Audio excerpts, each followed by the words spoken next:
At the top right of the map, we have the GSL player. Of course, it's a Zerg. He's starting in red, and his ideas. GSL HyuN. Very strong Zerg player here. Yeah, really popular as well. His style is just so aggressive.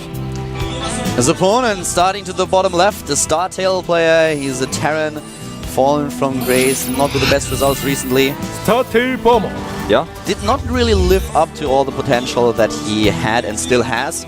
I agree. You know, he has a few issues to work through right now, and I'm really curious to see how much his practice, his off time has really helped him, because obviously he didn't play in WCS and he did not play in the GSTL finals, for example. So it's been a while since Bomber has actually played his matches. He played in Code A, but he's been, you know, kind of absent a little bit. HyuN, on the other hand, is now sending out a drone scout. He's not only relying on the Overlord, but he wants to have a drone in his opponent's main base to figure out what exactly Bomber is doing. Of course, he wants to know, is there a command center first? Can I get away with a double hatch before pool? Which is something that a lot of TSL players these days actually consider when they are starting in this match. Yeah, I think you're 100% right. You could not be more correct. This is exactly what this drone is for, and he will see a command center first from Bomber. And he will not be able to deny it because the map is so huge, so Bomber can drop that right on the low ground, and he's going to spot it, and very likely we'll just go for the third hatchery. I think that's extremely likely here. Especially on this map, you can pull it off because the distances between the two bases is huge. And now, there we go, another drone has been sent out by HyuN already. And the other drone is still going strong. The scout having a quick look here, knows about the barracks timing, and drone number 2 at the top right is now placing down another hatch. He almost got that SCV in the main as well, and he's still on the hunt. Yeah, it was really close, but I don't think that he was able to pull it off. Well, if he repairs it just a tiny little bit, he will be safe. Yeah, he repaired it for a second, so he needs 2 hits, so he's not going to be able to get that, but I love his aggression here. Nonetheless, double hatch before pool. This is exactly why he sent out this drone, as we already mentioned, and here comes the spawning pool. Yeah, it's pool on 18 supply, so 16 drones mining currently from the main base. Bomber is transitioning into a quick gas, actually skipping the second barracks. Some players like to get the second barracks before gas, and this is just a stylistic choice by Bomber here. This, of course, means he wants to tech a little bit faster, and the tech of choice will likely just be HyuNs. That's how Koreans are playing this matchup still, even after the Queen patch. Yeah, this map is the map where you usually try to get your third base also a lot quicker than you would on other maps. The distances are just so huge, and usually Zerg doesn't have a big problem just spreading creep on the map. Late game here is something that is really, I would say, kind of unique. We've seen a lot of Battlecruiser play, for example, in this matchup. Well, maybe a lot is overdoing it a little bit, but when you consider Battlecruisers, it's like seeing a two-headed chicken. I mean, if I saw two-headed chickens, I would say I see two-headed chickens a lot, man. Yeah. Yeah, that's actually a really good comparison. I'm not quite sure how you came up with the two-headed chicken, but it's a pretty good metaphor. Well, that's how it is, man. I will say though, I've never seen a two-headed chicken. Not yet. At least not when you were sober. Yeah, at least not when I was sober. That much is for certain. I mean, in Monkey Island we saw a 3-headed monkey, so why not a 2-headed chicken? Did actually that happen? Monkey Island? You know Monkey Island, right? Yeah, the game, but I didn't play it yet. Wow. Yeah, Monkey Island, when you troll the cannibals on the island because you want to escape, and then you always say, like, oh, look behind you, a 3-headed monkey. And they always look, and then you just run away. And the one time they don't look, there's a 3-headed monkey. There's a 3-headed monkey. Ah. I love those LucasArts adventures. They were awesome. Well, that sounds pretty awesome. And by the way, I want to mention, briefly here that Bomber is doing what you normally do with a 1-Rax expand, but just briefly. Just briefly, because we talk about Spill a lot, but I don't know. I'm just trying to say it. He's going for the Cloak Banshee Vault with the 3rd Command Center, but he's done it with the Command Center first, so showing he's got a lot of flexibility here. At this point, of course, we have HyuN with the opening that we already talked about, which is really centered around the economy. Therefore, not a lot of action in the early game, but you can already see that the Overlord positioning of HyuN is just excellent. He has Overlords everywhere in the necessary spots so that he sees drop play, that he sees when his opponent is trying to take a 3rd base. He has a very good harvester count, and is just doing a very good job overall so far. Yeah. He is powering out the drones, and this is what having that faster 3rd hatchery really allows you to do. his creep spread is actually a little bit weak. He has a 4th queen, but given that we already have minute 7 and 30, this is not the best creep spread that we've seen so far. He's working at it, but we've seen a lot more active creep tumors on the map at this time, so this is something that is skipping on a little bit. Yeah, it seems to be. You know, with the later pool, it affects it slightly, but even so, I think he could have a little bit more. And Stim is now on the way for Bomber, who's actually just made 1 Banshee and skipped Cloak entirely, and is going to go for the first Viking before starting medevac production. Atlantis Spaceship is of course a map where as a Zerg player you are sometimes a little bit uncomfortable going for a Broodlord composition and choose the Ultralisk because the map is so huge and you want to have a more mobile force. Exactly. We see a lot of Nidus play in the late game on this map as well. So this is something, you have both choices basically, so it's a matter of preference what you want to do, but a lot of Zerg players will choose to go for Ling Infesta and then the Ultralisk style. And this is something that HyuN apparently does not want to do. He's going straight for the Spire regardless. He has the +1/+1 attack upgrade, which will help him with either the Ultralisk later or of course the Broodlings. Yeah. But so far it looks like he wants to go for this death ball composition that Terran players are so afraid of. I think so. And the Viking, of course, out on the map to deny vision so that he can use his drop play a little bit sooner, or a little bit better, I should say. Right now, HyuN made a lot of spores. We saw that 1 Banshee that got sent out to pressure was not able to do anything because he had 2 spores and 2 queens waiting for it. The queens were like on the edge of the creep ready for the Banshee to come in. He knew the timing so well. And now he's just using it to scout, make sure there's no hidden hatcheries, and potentially force additional spore crawlers and overseers. But so far, HyuN is not really overreacted. He's just done the catch-all here. And he's going to lose another Overlord. When the Spire is about to finish, and oh yeah, the Overlord actually now blocking the spot for the expansion of Bomber. The thing is, on this map you can actually also go for Mutalisk. You're not completely forced to play the style where you get Broodlords later on. And HyuN has shown in the past that he really likes this mid-game composition with Mutalisk, Baneling, Zergling. So I'm not quite sure how much pressure he really wants to pull up. But look, 11 Overlords now coming up. He's fed up with this that he's been dealing with this Viking. The Viking was a pain in the ass if you think about it. I mean, 3 kills already and still on the map trying to kill those Overlords. Now, the Space Bear right now is kind of looking a little bit evil with the 2 red pupils. Yeah. He's going to have to go clean that up because nobody likes a mad Space Bear. And here they are, by the way. The Mutalisks are being built. And I have to say, we talked about it briefly, but the Viking, I love this a lot. I talked about HyuN's great Overlord spread on the map, and that's something that Bomber now just completely negated. So he's doing a really good job at making sure that the Zerg player doesn't have vision of the entire map. And with the Mutalisks now being built, that's something that could blindside Bomber. He has to be a little bit careful here. Might be something that he doesn't expect. And with the 3 bases, with the placement as it is, he has to cover a lot of space in order to defend properly. Yeah, his very first turret has not even started yet. He's getting a sensor tower, which is really smart. Uh-oh. Banshee goes down, and he decides not to stim. That was an interesting choice. I think he could have gotten maybe a muta there, but he's forced actually all the SCVs away. No turrets in place, just lost 150 gas on that sensor tower. Yeah, the sensor tower is of course so important if you really want to defend against this, but on the other hand, you need to do it in time. And here come the Banelings, but a little bit too late. Once again in a very weird position to more of these Banelings when you know that the Terran army is coming your way. The siege tanks are already sieged up. He needs to try to take them down with the Mutalisk, but first of all, he has to engage with the Lings and Banelings, and here we go. Yep, Banelings trying to come in from the right side, but he's just waiting for more Lings here, but he's going to lose the hatchery if Bomber decides to target it. The Banelings come in, they don't have speed, and I mean, he's splitting his units quite well here. HyuN is actually in a lot of trouble. He's going to lose a hatchery as well now if it's targeted.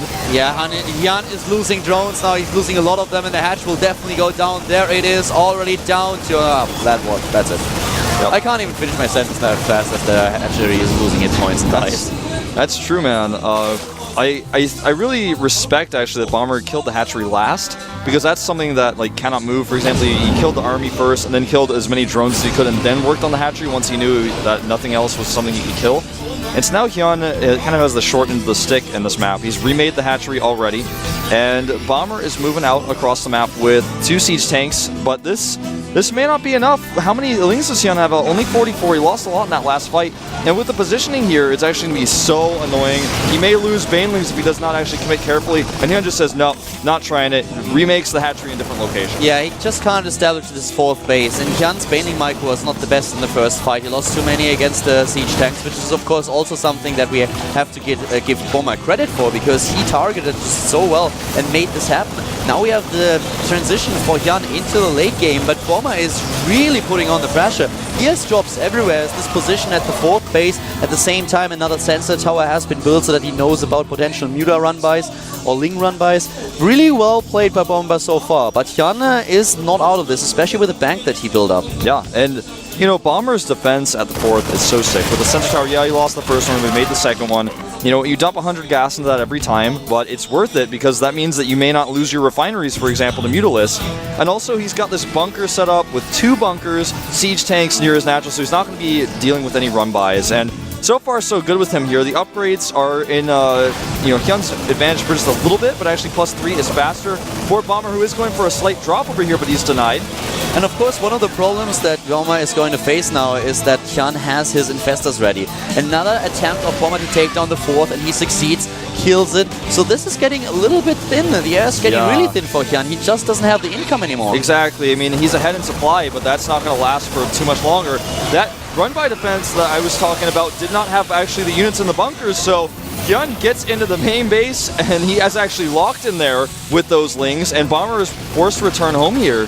Yeah, but he did not really lose too much. Yeah, those Banelings were really inefficient. Yeah, exactly. he actually just basically forced Bomber to turn around for a second, but that's all he did. And now HyuN does what we talked about in the early stages of the game. He goes for the Ultralisk transition because he wants to have this mobile army, so the Spire are more designed to get him the mid-game advantage with the Mutalisk. That did not work out too well for him because Bomber proved to be aggressive once again. But HyuN still has a decent count in the upgrades. Bomber is on even on eye level with him though. He's getting on +3/+3/2, and here comes the fight. Oh my god, awesome. That one was so great. That was the best position for HyuN to be in. Unsiege siege tanks for Bomber, and HyuN attacks Fungals and takes all of them down. Yeah, even with that cost-efficient engagement, he's still several thousands of resources behind, but this is one thing that really, really helps you, not only to catch up in supply, but also to just keep your opponent's presence off the map. He assassinates a queen here with this drop. Now he's going to move out. Roughly 130, 140 Zerglings now with the 30 that he just completed. So HyuN is really playing a Ling-heavy style. Insane. I mean, this is what he's known for, you know, Lings and Banelings, and he's... Oh, the medevac will die here to the fungal. But just great coverage by HyuN, and he's defensive enough. He loses his hatcheries several times, but just continues to make them. And the Ling style is very cost efficient if you can hit your injects right and actually control the map with them. This is something that really reminds me a little bit of Mia against Poldon and Toon Valley, which we've seen at WCS Korea. And it's of course a bit different as HyuN is already preparing for late game and now adding Ultralisk and everything. But just this mid game and this really Ling-heavy pressure is something that Mia was able to pull off against Pol, but only because he had such a huge advantage in economy, which is what HyuN is lacking at this point. Both of them roughly at 200 supply, and this is just basically 2 guys in the chain. Like 2 guys in 2 different booths in a StarCraft 2 studio playing StarCraft against each other. Yeah, that as well, but that's not what I was going for. But thanks for the attempt to save me. No, I'm losing my words here. It will come to mind. Exchanging punches. Yeah, exchanging punches. They are basically both fighting each other with really oddly shaped pitchforks with how they're kind of attacking at several different locations at once. Beautiful, Wolf. Reddit will be proud of you. Yeah. Get the pitchforks, guys. Here we go. Well, a lot of drones are coming down here. The Baneling's not really able to connect too well. But now HyuN is going for something that he's really known for. This amazing amount of Banelings in the mid-game. Yeah, an amazing amount being at this point 53. Exactly, 53 Banelings. This is HyuN style. He is going for a huge counterattack, and this is what you can do when you have a force like this. This is why Bomber set the drop defense, but again, no units in the bunkers, tanks unsieged, and what use is a defense if it's not set up? The siege tank's not in siege mode now, and now the Banelings are going in to shine. They are going in for the kill. At the same time, we have a drop in the main base of HyuN, but the Zerg player, he does not care. He's moving in with the Banelings. He is busting through, busting the supply depots, busting the add-ons, going straight for the main. The Ultralists are taking care of the natural, whereas the Zerglings are harassing the 3rd base. Bomber is dropping in supply so fast. Yeah, he's dropping super fast. The Overlord's going down in the main of HyuN, but he's just got so many of them built that he's not going to get supply blocked here. And I feel Bomber could actually be doing more with his force in HyuN's main base. He's just kind of allowing his Marines to fire at will. He completely focuses on his main base now, but he could send those Marines into the natural of his opponent and take down the Harvesters, yeah, trying to cut HyuN off from his income. He's just not really, now he's starting to do that a little bit, but this has allowed HyuN to remake units. He's got 6 Infestors on the way. The Banelings come home here, he's going to have to pick up, and he does not. Loses every unit that's in HyuN's base, and now HyuN with double the Bomber's supply, and Bomber he can't really even mine. The TSL Zerg right now has free reign in the main base of Bomber. He takes down not only the income, but also the production. Yeah, and every unit that comes out for Bomber right now is going to die a great bummer when he can do it again, and he will. There's the second fungal. Dark times for Bomber. HyuN is looking strong here, doubling his opponent's supply right now, rebuilding his spawning pool, getting more Infestors into the game, and still on a lot of bases. He actually has 5 bases at this point in time. Yeah. And he's facing a little bit of pressure in the middle of the map on one of them, but with all these Infestors here and the bank Banelings alone. Yeah. I mean, Bomber is in dire straits right now with his base. The bottom right, that's not even an orbital. He's got a naked command center down there. He's going to be dropping the mules at that location a little bit later. But 48 Lings on the way, Bomber with 1 medevac in production. That kind of tells the story. We just saw the income a few seconds ago, and it already indicates that Bomber is here in trouble here, especially because he doesn't have any gas income at all. Now the medivacs are trying to go for some kind of big doom drop, but it's not really going to go all that well because there's too much creep spread. He can't really sneak around the Overlords and the creep tumors. So now he's going for a frontal attack, but that's not going to work. That's not going to work. His opponent has triple his supply now. Way too many Lings, and he will get out with some of the Marines, but not all of them. And once the medevacs get to the end of the line, HyuN is just going to corner him and kill him. There's not going to be anywhere left to run. He does not have a wall anymore in his main base. The Lings run in. He's going to have somewhat of a defensive position with these barracks, but actually, he is pulling out. He lifts everything in the medevacs. Oh, he misses the fungal, but the second one is true. It's not like he doesn't have the energy to use another fungal or two. At this point, of course, Bomber tries to take down those Infestors, but HyuN is not doing him the favor of being unattentive. He is able to supply block Bomber, and now the Terran is down to 51 supply against 150, and the bank for HyuN still holds strong. It's just too much. Bomber's got this, small force. He's got 1 punch left in him, but HyuN is ready for it. He surrounds and takes out these units. Bomber, GG's! That's that, man. Bomber being taken out by HyuN here in game number 1. HyuN very resilient, using that heavy Ling style he's known for. And, it was a tough map for Bomber to play on. Atlantis spaceship, huge. And, to be honest, I didn't know it was still in the pool. I thought it was going to be removed, but it turns out it's not. And obviously, that's something that HyuN knew. But I think this map is tough for Terran. HyuN talked about the group earlier, and he actually thought, he was really confident. He thought, okay, well, I will get out of this group. So we asked him, what do you think? Who's going to be the second player who will be able to advance with you? And he actually said Mana. So at this point, both of them won their first game, which does never ever guarantee them, of course, a win in this group. But on the other hand, so far, the TSL Zerg is 100% correct with his predictions. Yeah, looking pretty good, man. We'll see what happens in the rest of this group, because things are just getting started here. Things are just getting warmed up. The next series is, of course, going to be Keen against Jakji. A Terran versus Terran, indeed, the first one today. There will be many more to come. Jakji is in the booth. He's ready.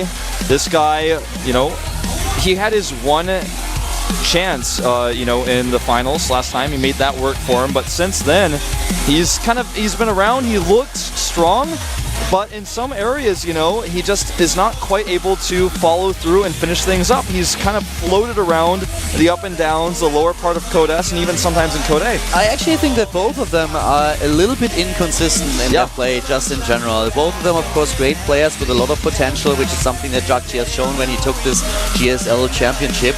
Keen was not so successful when it comes down to the individual results, but on the other hand, both of them having days where they are really in tip-top shape, and then suddenly they play on a completely different level. But right now we'll find out who's going to take this match, and for Keen it's a very important one, because if he loses to Jakji here, he will already be down 2 games. Yes, he will.